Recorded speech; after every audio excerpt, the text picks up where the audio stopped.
what's shown in a theatre is often some sort of representational performance. I mean, it could be an historical drama that aims to replicate real events. It could be something more fictional but still aiming to represent real emotions and situations that people will recognize. Or it could be completely non-representation. It could be a sort of modern dance performance or something like this, where, or it could be music, where there is no representational element at all. So I don't think you should just assume that by talking about theatre you mean that it's representational, still less that it's sort of veridically representational in a narrow way.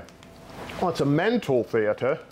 Well, I guess it's something like this, a location in the brain where mental representations or processes, because again they don't necessarily have to be representational, are displayed in some way and monitored. And so there's got to be some medium in which they're displayed, and there's got to be some kind of monitoring system, subsystem. Do we need a location in the brain? Well, it may be functionally defined. So the location need not be spatial, it can be distributed, but it has to be, I guess, delimited in some way, but functionally is more probable. We know that practically everything in the brain is distributed quite widely. Now, okay, so I think that much is common to both Dan and both to the bad theatre and to the good theatre. The Cartesian theatre. I think this is the sort of core way down characterised a place in the brain where it all comes together for consciousness. Now, I guess the idea is rooted in substance dualism, in the idea of the pineal gland, where all the sensory signals come together and they're sort of broadcast to the immaterial soul, a fax machine to the soul. Nobody believes that nowadays, but there's a sort of materialist version of it, which I think Dan's phrase for that is the Oval Office of the brain. It's where all sensory information, perceptual information that's been gathered by various non-conscious subsystems is pooled and integrated and displayed there.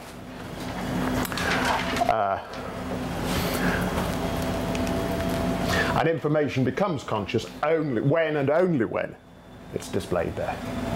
That's what it's for. It's for making stuff conscious.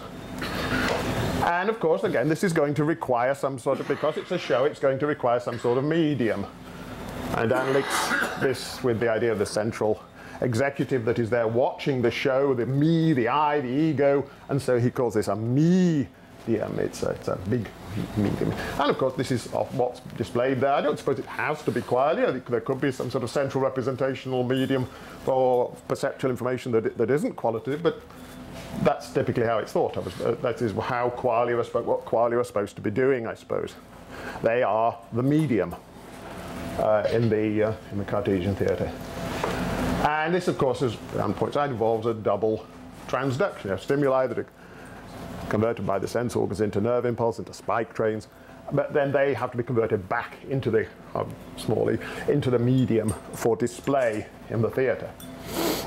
Okay, so that's, I think, roughly what the Cartesian theatre. Problems with that is, first of all, I think I would say there's not a lot of evidence for the existence of such a place where all sensory information is rooted and pooled, but that in itself is not really the deepest consideration. Who is this displayed to? For whose benefit is this show put on? If this the audience, the central executive who's observing this show, I mean, if they need to have all this represented to them, then how are they going to process it? They're going to have to sort of transduce it back into some sort of neural medium, and then they're going to have to start taking it apart again, and and what are they going to have to then bring it all together to get an integrated? I mean, why bother displaying it to someone inside the head when it's already been displayed to you, to your brain? And even deeper, there's just no need for this. The point is, what you've got to do is you've got to take this apart. You've got to make the discriminations. You've got to transduce sensory information into nerve impulse, into spike trains. Well, you've done that. You don't need to sort of put it all back together and take it apart again. I mean, what's the point? There's just no need for this. It's once I think this is, I haven't got the exact quote, but it's once a discrimination has been made, it doesn't need to be remade. you've done a lot of the work. Your brain's already done it. So this just seems really, I think Dan would say the only motivation for this is that it's rooted in a sort of folk picture of the mind as having this sort of central executive, but it's a really, really bad picture. And I think Dan would say that a lot of materialists who obviously have absolutely no time at all for the original Cartesian picture are still implicitly committed to something like this. And are often in denial about it. And I think I'll probably say once you really root out this idea, this bad idea, then a lot of things immediately follow from that. A lot of, once you get rid of this bad picture, then everything becomes an awful lot easier. And well, it's not say easy, but the direction becomes clearer. You stop banging your head against a brick wall. Okay, so that's the bad theatre. And I don't really know anyone who would actually explicitly defend it, but I think a lot of people are committed to something like it. Humphrian theatre. This is the good one. Okay, that was my attempt. A place where sentitional activity patterns are displayed and monitored. I put creating sensations. Maybe, I'm not quite sure there's a terminological thing here which I should talk to Nick about, whether he actually wants to call the activity patterns sensations or whether sensations are the sort of the personal level state that arises when they're monitored. But I don't think that matters. That needs spelling out a lot. What are sensations? This is Nick's theoretical term. They contrast with perceptions. Perceptions are, I was going to say they're passive, because, but perceptions, we think of perceptions as a taking in of information, or perhaps latching on to information that would be better from the world. Sensations are different. They are responses to stimuli. They're things we do in the face of stimuli, not things that stimuli do to us. So Nick, I mean, we don't have a sort of easy folk vocabulary for this, so Nick coins terms. A sensation of red is a response. It's reading, something you do in the face of stimuli from red things, and not the perception of red. So that's one big difference. What's involved in the Humphrian theory are sensations, not perceptions. These sensations, these responses, are internalized versions of overt responses. In our distant ancestors, these responses were overt, but they become internalized, they become privatized, directed first to sites on the incoming sensory pathways, and then eventually to sites on a body map in the sensory cortex. So the efferent signals have become increasingly more internalized in their targets.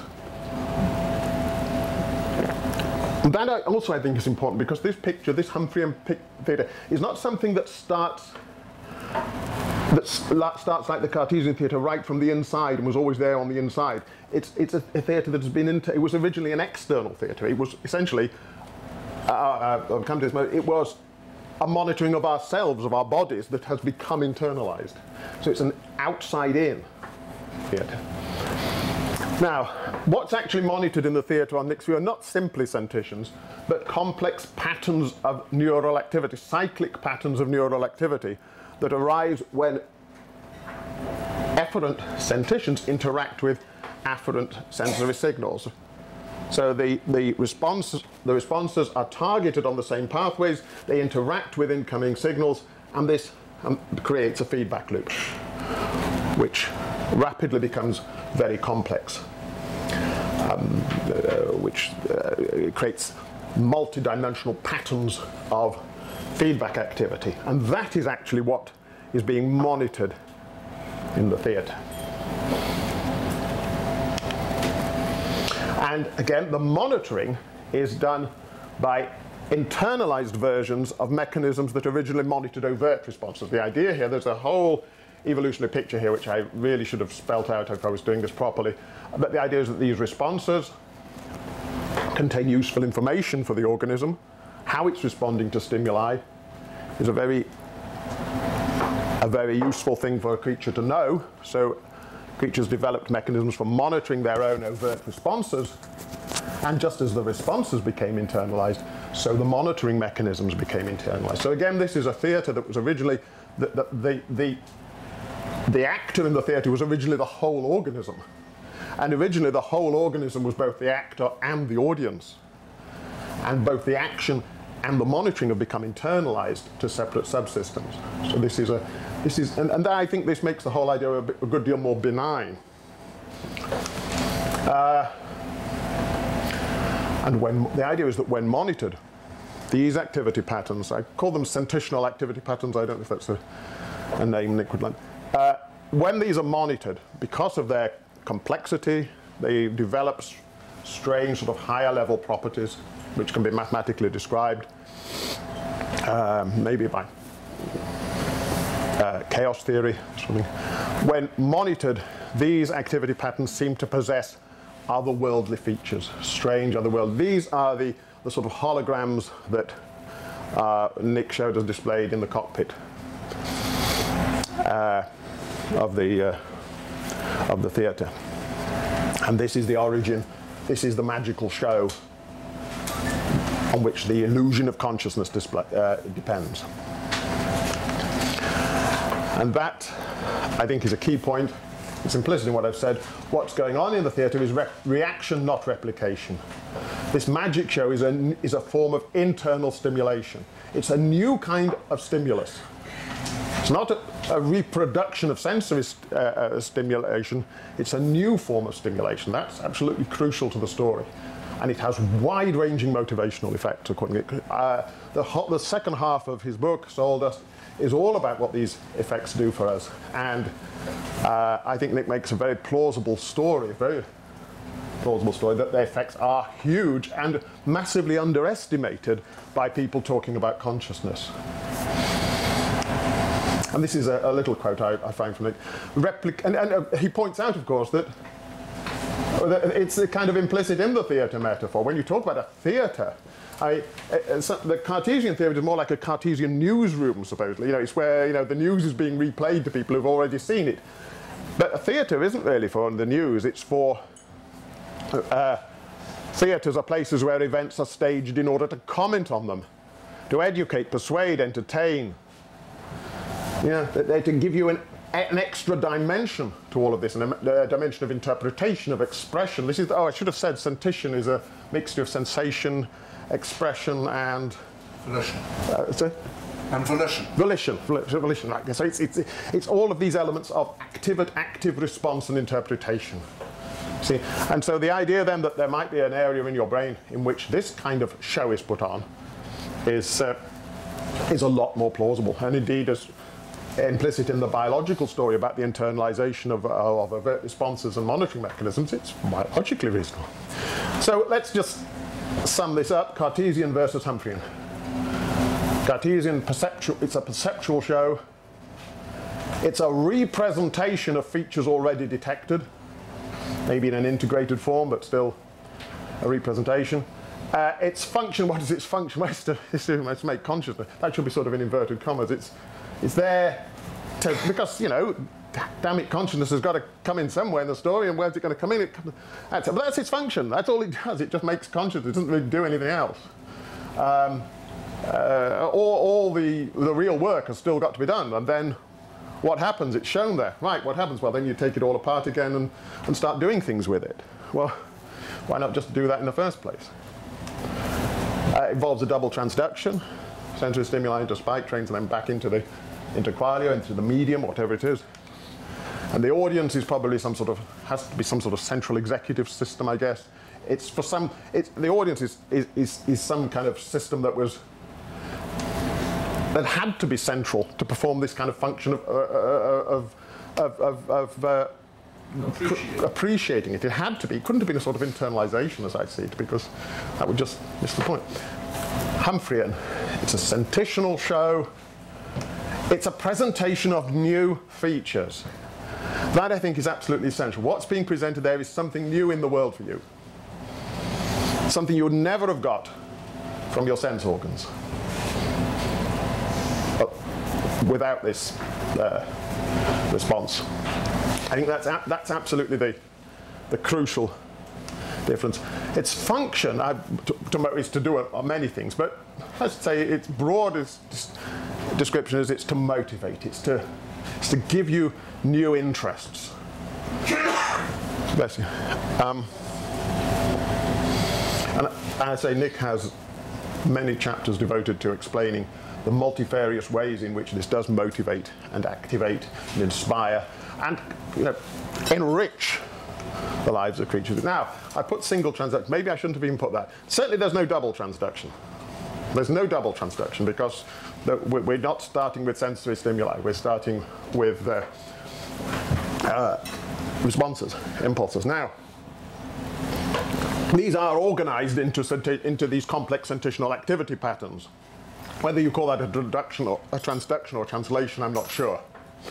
But that's the most that's going off. Nerve impulses, my experience, are being organized into complex higher order patterns. That's going on. And these are being monitored. And also, crucial, I think, monitored at the right level of detail. Monitor them in too much detail, and you'd miss the magic. It's like the hologram. If what you see with a hologram is just ones and zeros, like some of the characters in the Matrix who can see through the illusion, they just see the ones and zeros. Well, it's not magic, it's just ones and zeros. You've got to monitor it at the right level of detail, sort of Goldilocks level. Enough that it seems magical, but not enough that you see through to the illusion, how the illusion's done. Anyway, at the most there's a single transduction.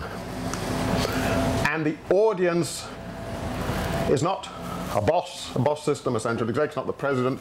It's a bunch of internalized versions of behavior monitoring systems. They need to be one system, there could be a suite of systems. And they originally monitored overt behavior. They're descendants of systems that originally monitored overt behavior.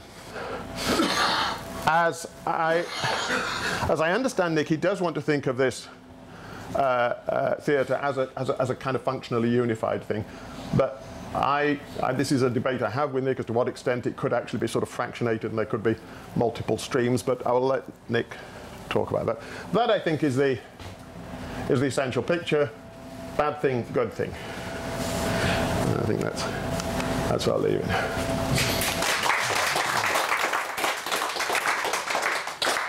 Oh yes, I need to say that. Well, actually, I think probably you two should answer questions. I was struck by the echo in your account of Nick's view of Andy's stuff about predictive coding. And I'd love to hear his response on that. And I will just echo what you just last said. I think I can buy every bit of it in your version because it's distributed, the sentitions, the patterns are being responded to, motivation. When you realize that danger, for instance, is already being responded to by responses in the amygdala before the cortex has hardly begun its analytic work. So once you've distributed, after all, what I say, the moral of the Cartesian theater is you've got to take all that work and all that play done by the homunculus and distribute it in space and time through the whole brain. Well, that's what you're saying. And so I can agree with all of that. I think Nick can too, really, with a bit of persuasion. Nick's going to say no. Well, okay, let me say something. I mean, Keith, thanks very much. It was a lovely, sort of like Dan listening to Andy. You kind of learn things about yourself which you didn't know. I'm not sure I'm entirely agree with the things I didn't know about that. But just two points. One rather important one, I guess, is that the Cartesian theatre which you described, I think is much more of a reality than they were perhaps letting on. I thought the problem with the Cartesian theory was simply was around this issue of the double transduction.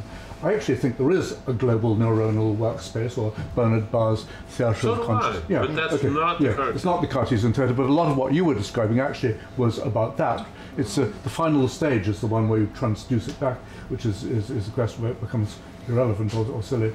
I like very much your emphasis on the way in which what's being presented is new, and I want to just, I mean, maybe I don't want to go practical about this, but I think we're talking about art here. I mean, theatre is a form of art. What it does is to translate things into a different form and present them in a new way. Picasso, ages ago, said nature and art, being different things, cannot be the same thing. Through art, we present what nature is not.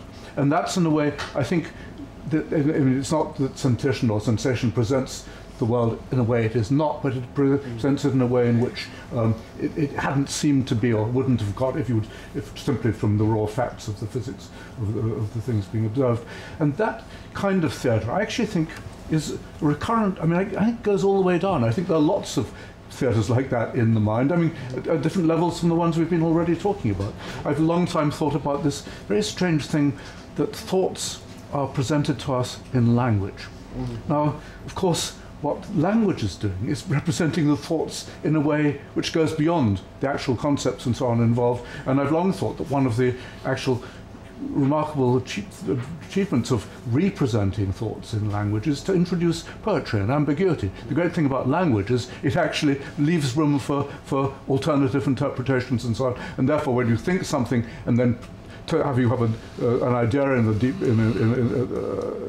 some deep Chomskyan level, and then translate it up to the level of speech, you're actually introducing a new element which can actually be creative, can lead you in new direction things.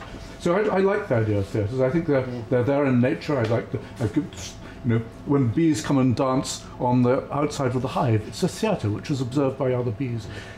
From the point of view of the beehive as a whole, this is actually an internal piece of theatre. I mean, and I don't see why we shouldn't think of the beehive as a whole as being a kind of super cognizing organism. So, I mean, basically, I mean, thanks, yes, and I agree. And I mean, if Dan can come on board on most of that, perhaps we can really. We can shake hands and say, yes, I mean, this is actually going to work. But the question, I think, Dan is not yet sold on, is why we need to re-represent or to present to ourselves a particular view of the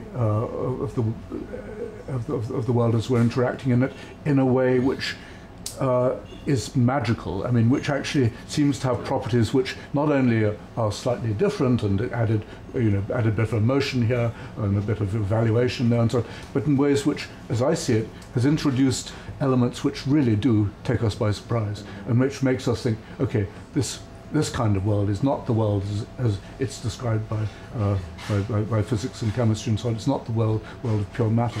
Now, whether we need that extra edition, Dan and I disagree about that. I mean, as you say in the second half of my more recent book, I try and make a case for, without that, consciousness is not, we're not talking about the consciousness which is actually what astonishes us and surprises us, and which and basically leads on all to the kind of speculations which David and everyone else in this room have become fascinated by, and it's what brings us all together. I think that without that we wouldn't be doing this kind of cruise. So the question is, do we or not need it?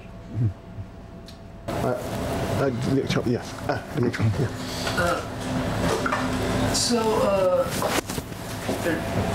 Two different kinds of theatres, Cartesian theatre and Nick's and Dan's version of theatre. But is this really worth to keep the metaphor? I think that it is a very important part of Nick's theory. Subjective thick time is an important part of the theory, and with Dan, it's the multiple drafts is the backwards projection of the events. But in the theater is clearly a consequence of a story. I mean, it's a consequential process. So I think that the metaphor makes the audience or the reader imagine this consequential visual show. So I think that might actually reduce the explanatory power of the theories, and also maybe you know, as an alternative, a hypertext can be viewed as a better metaphor, and you know, and maybe more people know now about hypertext than about theaters. Yeah, yeah. I guess all.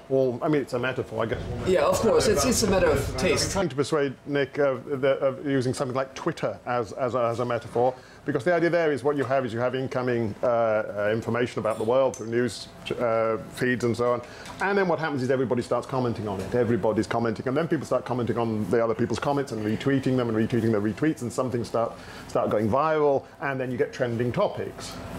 And the trending topics are which I'm sure Mo has started a few of them.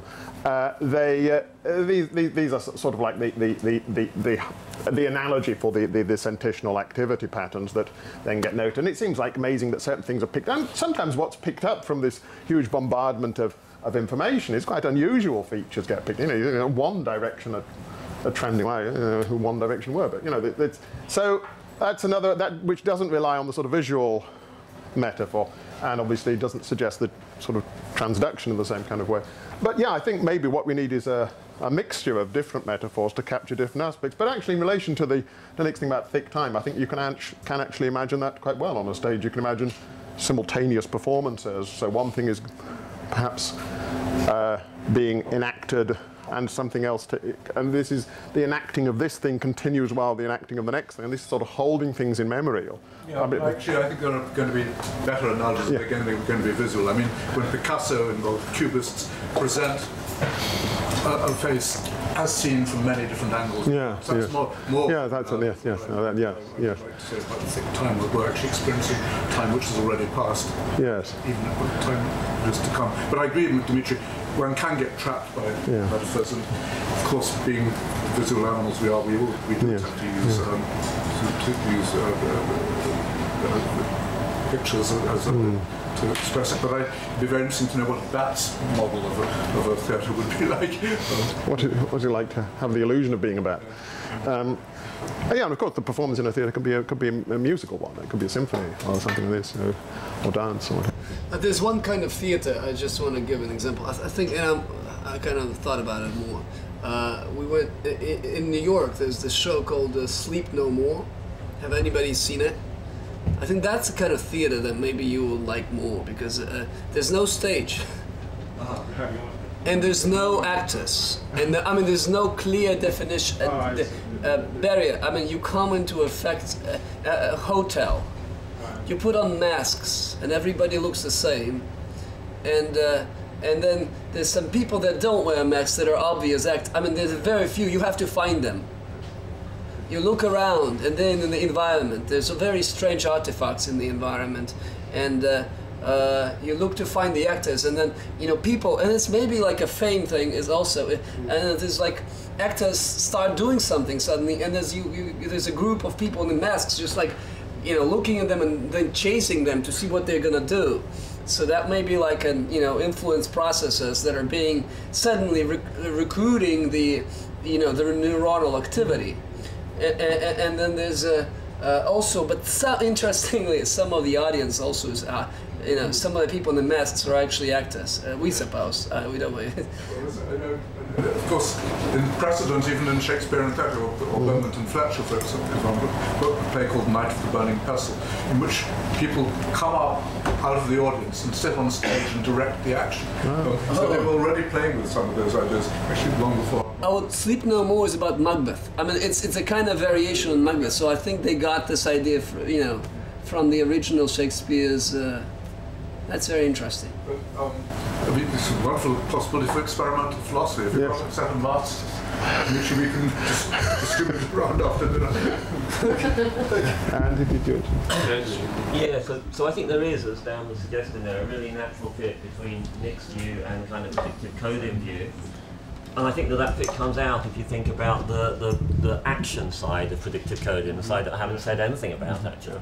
So the stuff that I'd said was basically you try to find the hypothesis, the kind of knowledge structures that best predict the sensory barrage. But the other thing that you do is you try to find the sensory barrage that is best predicted by your current knowledge structures. So there's a kind of sense in which here you're driven around the world to find the information that you, as it were, predict should be out there. So moment by moment, motivation, I think, and intention, and all of the things that I think are kind of central to Nick's story, get wrapped into this sort of always two-sided prediction. So it's always two-sided. It's not just that, as it were, sometimes you find the hypothesis and sometimes you act in the world. It's that you're always co-constructing these two things, finding the hypothesis that best explains the data that also simultaneously moves you around in the world. So, but it does seem to me that when you do that, there's no special reason to think that qualia have to be intrinsically motivated. It kind of, so that's the bit where I haven't quite got to grips with, that's where I see the difference. I think your theatre is kind of designed to give us something which is another layer of motivation for our moving around in the world, and I don't quite see that in the predictive coding version of the story. I mean, I think they are motivating. I don't think that's all they are, or all they had to be, in a way. I think that there's a lot of other ways of transcending the stimulus, and other than. But maybe rather, could their motivatingness be nothing more than the fact that you're driven to move around in the world in these ways by these particular predictions of, what sensory information should be out there, that then, as it were, moves you around to get it. So that would be the Dan Strange inversion, as it were, on the motivatingness of the qualia. I mean, Nick, right back in History of the Mind, Nick has this idea about sensation policing perception, which is a very much a sort of predictive processing picture, I think. I the term I used was perhaps not appropriate. I call it the Grand Old Duke of York hypothesis. You march all the information up to the top of the hill, and then you march it down again to see where it began. So it was there was an element of your much more highly sophisticated model in that early. So what's at the top of the hill when you get that? What happens? Well, I mean, at the top. Nothing. You just march up and then you march down.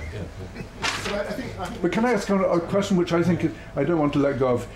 People have all been rejecting the idea of the central agent being, sitting there and taking all this stuff. And I want to go back to an idea Dan, I think, has always espoused and I've liked, which is a central executive, and it's the guy who has access to the language system, and what is, among other things, but that's absolutely crucial. And in my model of the theatre of the cockpit as a theatre of consciousness, I mean, I said what's crucial is not only he's got the joystick and the control of the ailerons and everything else, but he's also got the radio with which he can communicate with ground control, and that is surely central to our idea of what it is to be a self at the centre of all this. It's the person who we interact with. It's the chief medium through which we interact with other people, and they get them to recognise our existence and to respect it and credit it. Well, yes, that's as it were at the very basis of heterophenomenology.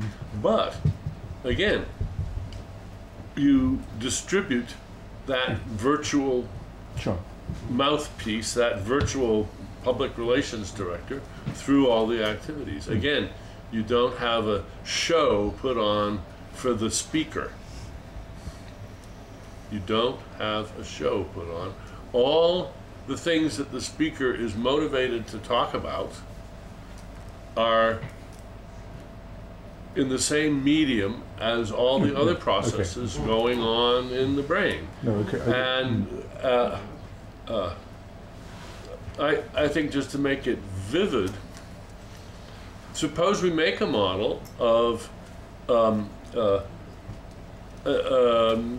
complementary afterimage. I've got one right here we can all look at. But now suppose we do a robot version of that. And we set it up, and the robot looks at the image and says, "Oh my gosh, yes, look at that. I've never seen that shade of red before. It's sort of a black red. Wow." Now, if you have the intuition that that robotic model has to be leaving out what happens in us, you're wrong.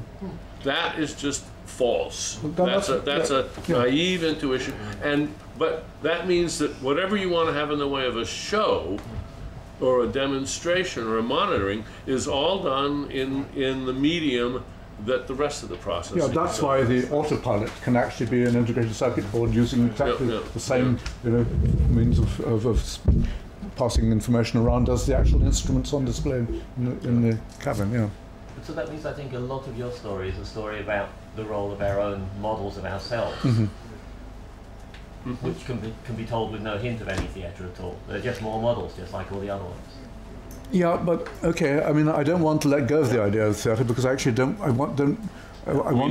Yes, I mean, no, because I want, as I said, said my opening remarks, I want to emphasise this notion of display. I mean, you translate something and represent it in a different way in order to change the mind of the audience, which in fact in this case is ourselves. And to come back to a point I did make earlier, and if we start thinking about it as a display, we start asking new kinds of questions about it, just as we do in trying to understand animal behavior or the bodies and the plumage of birds and so on.